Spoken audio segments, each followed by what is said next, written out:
നമസ്കാരം, ജന്മഭൂമിയിലേക്ക് സ്വാഗതം. പാർലമെന്റ് തെരഞ്ഞെടുപ്പിന്റെ 3 ഘട്ടങ്ങൾ ഏതാണ്ട് പൂർത്തിയായി കഴിഞ്ഞു. ഇനിയും 4 ഘട്ടങ്ങളോടെ തെരഞ്ഞെടുപ്പ് അവസാനിക്കും. തെരഞ്ഞെടുപ്പിന്റെ ഫലത്തിൽ ദേശീയ തലത്തിലോ അന്തർദേശീയ തലത്തിലോ യാതൊരു സംശയവും ആർക്കുമില്ല.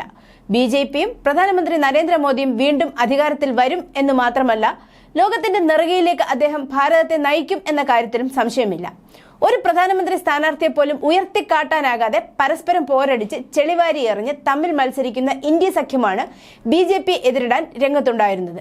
ദേശീയ തലത്തിൽ ഇന്ത്യ സഖ്യത്തിന്റെ പ്രധാനമന്ത്രി സ്ഥാനാർത്ഥികളിൽ ഒരാളായ രാഹുൽ ഗാന്ധി കേരളത്തിൽ മത്സരിച്ചിട്ട് പോലും അദ്ദേഹത്തിനെതിരെ സഖ്യകക്ഷിയായ CPM-ന്റെ സ്ഥാനാർത്ഥിയും ഉണ്ടായിരുന്നു. ദേശീയ തലത്തിൽ തന്നെ ഒരു കാര്യം എല്ലാ നേതാക്കൾക്കും വ്യക്തമാണ്: വരുന്ന ഏതാനും ദശാബ്ദങ്ങൾ ഭാരതത്തിന്റെ സുവർണ കാലമാണ്. ആ ഭരണത്തിന് നേതൃത്വം നൽകുന്നത് BJP ആയിരിക്കും എന്ന കാര്യത്തിലും ആർക്കും സംശയമില്ല. കോൺഗ്രസ് ഇന്ന് ഉപ്പുവെച്ച മൺകലം പോലെ ജീർണിച്ചിരിക്കുന്നു.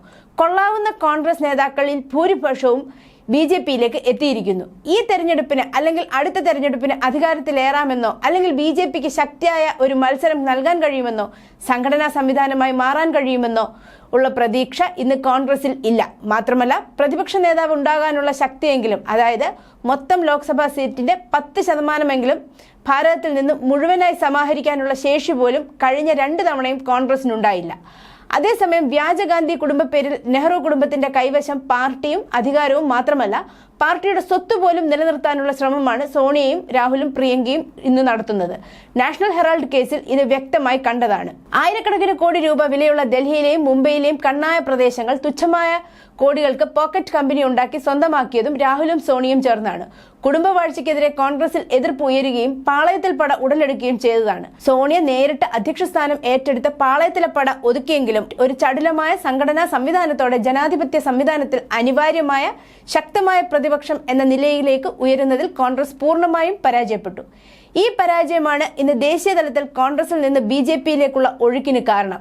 ഇന്ന് BJP ദേശീയ തലത്തിൽ തന്നെ സാധാരണക്കാരിലേക്ക് ആഴത്തിൽ വേരൂന്നിയിരിക്കുന്നു. ആർക്കെങ്കിലും മാറ്റി നിർത്താനോ അവഗണിക്കാനോ തള്ളിപ്പറയാനോ പറ്റുന്ന ഒരു സംവിധാനമല്ല ഇന്ന് BJP. ദേശീയ തലത്തിലുള്ള ഈ മാറ്റം കേരളത്തിലും പ്രകടമാണ്. പദവിയും സമ്പത്തും അഴിമതി നടത്താനുള്ള അവസരങ്ങളുമാണ് കോൺഗ്രസിനുള്ളിൽ പ്രവർത്തകരെ പിടിച്ചു നിർത്തുന്നതെങ്കിൽ, സേവന സന്നദ്ധതയും ദേശീയ താല്പര്യവും സ്വയം സമർപ്പണവുമാണ് BJP-യിലേക്ക് പ്രവർത്തകരെ ആകർഷിക്കുകയും നിലനിർത്തുകയും ചെയ്യുന്ന ഘടകം.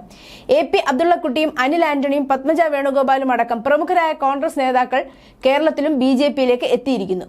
UDF-ലും LDF-ലും പ്രവർത്തിച്ച കേരള രാഷ്ട്രീയത്തിലെ ഒറ്റയാനായ PC ജോർജും ഇടതുപക്ഷത്തിന്റെ മുന്നണി പോരാളിയായ മുൻ IAS ഉദ്യോഗസ്ഥൻ അൽഫോൺസ് കണ്ണന്താനവും ഒക്കെ BJP-യിലേക്ക് ചേക്കേറി. ഈ മാറ്റം കേരള രാഷ്ട്രീയത്തിൽ പുതുനാമ്പ് തന്നെയാണ്. എല്ലാ കാലവും വേലിക്ക് പുറത്ത് അകറ്റി നിർത്തേണ്ട ശക്തിയാണ് BJP എന്ന ചിന്ത ഇന്ന് സാധാരണ ജനങ്ങളിൽ ഇല്ല. അതുകൊണ്ട് തന്നെ സാധാരണക്കാരായ ധാരാളം പ്രവർത്തകർ BJP-യിലേക്ക് എത്തുന്നുമുണ്ട്. BJP-യുടെ കേരള പ്രഭാരിയായ പ്രകാശ് ജാവ്ദേക്കറുമായി ഇടതുമുന്നണി കൺവീനറും CPM കേന്ദ്ര കമ്മിറ്റി അംഗവുമായ EP ജയരാജൻ നടത്തിയ ചർച്ചയും ഈ ദൃഷ്ടിയിൽ വേണം കാണാൻ. രാഷ്ട്രീയ രംഗത്ത് പ്രവർത്തിക്കുന്നവർ പലപ്പോഴും സംഘടനകളിലെ അസ്വാരസ്യങ്ങളും അഭിപ്രായ വ്യത്യാസങ്ങളും പടലപ്പിണക്കങ്ങളും കാരണം മറ്റു രാഷ്ട്രീയ കക്ഷികളിലേക്ക് ചേക്കേറാറുണ്ട്. ഇതിൽ അസ്വാഭാവികത കാണേണ്ട കാര്യമില്ല. പിന്നെയുള്ളത് ആദർശപരമായ അഭിപ്രായ വ്യത്യാസങ്ങളാണ്. ഒരു രാഷ്ട്രീയ കക്ഷി എന്ന നിലയിൽ മറ്റു രാഷ്ട്രീയ പാർട്ടികളെക്കാൾ ആദർശപരമോ ആശയപരമോ ആയ വ്യത്യാസം ഇന്ന് ഏതെങ്കിലും കമ്മ്യൂണിസ്റ്റ് പ്രസ്ഥാനങ്ങൾക്ക് ഉണ്ടെന്ന് കരുതാനാവില്ല. പാലോറ മാതയുടെ പശുവിനെ വിറ്റ കാശുകൊണ്ട് തുടങ്ങിയ ദേശാഭിമാനി അല്ല ഇന്നത്തെ ദേശാഭിമാനി. പാർട്ടി ഓഫീസിന്റെ തടിമഞ്ചിൽ ഉറങ്ങിയിരുന്ന R സുഗതന്റെയും P കൃഷ്ണപിള്ളയുടെയും പഴയ പ്രസ്ഥാനവുമല്ല ഇന്നത്തെ കമ്മ്യൂണിസ്റ്റ് പ്രസ്ഥാനം. നിങ്ങൾ എന്നെ കമ്മ്യൂണിസ്റ്റ് ആക്കിയില്ല ആദർശ ജീവിതങ്ങൾ ആരെങ്കിലും ഇന്ന് കമ്മ്യൂണിസ്റ്റ് പ്രസ്ഥാനത്തിൽ ബാക്കിയുണ്ടോ? സാധാരണക്കാരായ സ്വന്തം കാര്യം പരമപ്രധാനമായി നോക്കുന്ന അഴിമതിയും ആർഭാട ജീവിതത്തിന്റെ ഭാഗമാക്കി മാറ്റിയ സാധാരണ രാഷ്ട്രീയ പ്രവർത്തകരിലപ്പുറം എന്ത് മഹാത്മ്യവും നേട്ടവുമാണ് കമ്മ്യൂണിസ്റ്റ് പ്രവർത്തകർക്ക് ഇന്ന് ഉയർത്തിക്കാട്ടാനുള്ളത്? സ്വന്തം മകൾക്ക് കോളേജിൽ ഉടുത്തുപോകാൻ 3 വോയൽ സാരി കടം കൊടുക്കണമെന്ന് ചാലയിലെ വ്യാപാരിക്ക് കത്തെഴുതിയ കമ്മ്യൂണിസ്റ്റ് മുഖ്യമന്ത്രിയുടെ സ്ഥാനത്ത് മകളുടെ കമ്പനിക്ക് മാസപ്പടി കൊടുത്താലേ സംസ്ഥാനത്ത് വ്യവസായം മുന്നോട്ട് പോകാനാകൂ എന്ന അവസ്ഥയിലേക്ക് കേരളത്തിലെ കമ്മ്യൂണിസ്റ്റ് രാഷ്ട്രീയം വഴിമാറിയിരിക്കുന്നു. മാസപ്പടി പ്രശ്നം കാര്യമായ ചർച്ചയാകാതെ സ്വന്തം മകളുടെ വ്യവസായം തന്റെ ഭാര്യയുടെ പെൻഷൻ കാശ് കൊണ്ട് കെട്ടിപ്പടുത്തതാണെന്ന് പറഞ്ഞ മുഖ്യമന്ത്രിക്കെതിരെ പ്രതികരിക്കാൻ കമ്മ്യൂണിസ്റ്റ് പാർട്ടിയിൽ ഒരാൾ പോലും ഉണ്ടായില്ല എന്നതാണ് ആ പാർട്ടിയുടെ ഏറ്റവും പുതിയ ജീർണതയുടെയും തകർച്ചയുടെയും ആഴവും പരപ്പും പ്രകടമാക്കുന്നത്. സാധാരണക്കാരുടെ ജീവിതം വെച്ച് പണ്ട് കമ്മ്യൂണിസ്റ്റ് പ്രസ്ഥാനം രാഷ്ട്രീയം കളിച്ചിരുന്നില്ല. അമരാവതി സത്യാഗ്രഹത്തിന് ഇറങ്ങിയ AK ഗോപാലനൊക്കെ അന്നത്തെ സാധാരണ പാർട്ടി പ്രവർത്തകർക്ക് പ്രതീക്ഷയുണ്ടായിരുന്നു. ഇന്ന് ആ തരത്തിൽ പ്രതീക്ഷ അർപ്പിക്കാവുന്ന എത്ര നേതാക്കൾ കമ്മ്യൂണിസ്റ്റ് പ്രസ്ഥാനത്തിലുണ്ട്? പലരും വഴിമാറി ചിന്തിക്കുകയാണ്. ഇ.പി. ജയരാജൻ പ്രകാശ് ജാവ്ദേക്കറുമായി കൂടിക്കാഴ്ച നടത്തിയ സംഭവം ഈ രീതിയിലും വിലയിരുത്തിക്കൂടെ? ഒരു രാഷ്ട്രീയ പാർട്ടി എന്ന നിലയിലും പ്രത്യയശാസ്ത്രം എന്ന നിലയിലും കമ്മ്യൂണിസം എരിഞ്ഞടങ്ങിയിരിക്കുന്നു.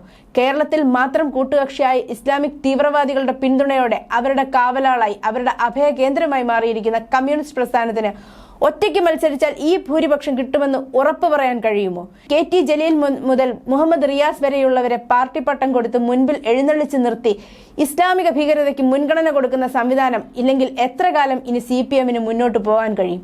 ദേശീയ പാർട്ടി എന്ന നിലയിലുള്ള അംഗീകാരം ഈ തെരഞ്ഞെടുപ്പോടുകൂടി തീരുമാനമാകും. അന്താരാഷ്ട്ര തലത്തിൽ കമ്മ്യൂണിസം ഏതാണ്ട് ഇല്ലാതായിരിക്കുന്നു. ഷാങ്ഹായിലും ചൈനയിലും അമേരിക്കയും വെല്ലുന്ന മുതലാളിത്തമാണ്. അധികാരം കൈയടക്കാൻ ഏകാധിപതിയായി സർവാധിപതിയാകാനുള്ള മാർഗം എന്ന നിലയിൽ മാത്രമാണ് ഇന്ന് ചൈനയിൽ കമ്മ്യൂണിസ്റ്റ് പാർട്ടി ഉള്ളത്. റഷ്യയിലെ കാര്യം പറയുകയേ വേണ്ട. ഈ സാഹചര്യത്തിൽ കമ്മ്യൂണിസ്റ്റ് പ്രസ്ഥാനത്തിൽ നിന്ന് കൊഴിഞ്ഞുപോക്ക് ഉണ്ടാകും എന്നത് സ്വാഭാവികമാണ്. ദേശീയതയുടെയും സ്വാവലംബനത്തിന്റെയും പ്രസ്ഥാനം എന്ന നിലയിൽ ദേശീയ ജനതാ പാർട്ടിയിൽ അഭയം കണ്ടെത്തിയാൽ അതിനെ തെറ്റായി വ്യാഖ്യാനിക്കേണ്ട കാര്യമില്ല. ആർക്കും BJP-യിലേക്ക് വരാം. സ്ഫടിക നിർമ്മലമായ സ്വച്ഛന്ദ സുന്ദരമായ ഗംഗ പോലെ ആരെയും ശുദ്ധീകരിക്കാനും സ്വാംശീകരിക്കാനുമുള്ള കഴിവ് BJP-ക്ക് ഉണ്ട്. ചർച്ചകൾ തുടരട്ടെ. ജയരാജൻ മാത്രമല്ല, ഇനിയും ധാരാളം പേർ BJP-യിലേക്ക് വരട്ടെ. കേരളത്തിലും ഒരു യുഗ പരിവർത്തനത്തിന്റെ അടയാളമാണ് BJP-യുടെ വളർച്ചയും ഇത്തവണ തെരഞ്ഞെടുപ്പിന്റെ സൂചനകളും നൽകുന്നത്. അതുകൊണ്ട് തന്നെ കമ്മ്യൂണിസ്റ്റ് പ്രസ്ഥാനങ്ങളിൽ നിന്നും മാത്രമല്ല, ദേശീയ മുസ്ലിങ്ങളിൽ നിന്നും ക്രൈസ്തവരിൽ നിന്നും ഒക്കെ കൂടുതൽ ആളുകൾ ദേശീയതയുടെ കരുത്തും കാവലുമായ BJP-യിലേക്ക് ഒഴുകണം. കാതോർക്കാം, കാത്തിരിക്കാം ആ നാളേക്കായി. News desk, Janmabhumi.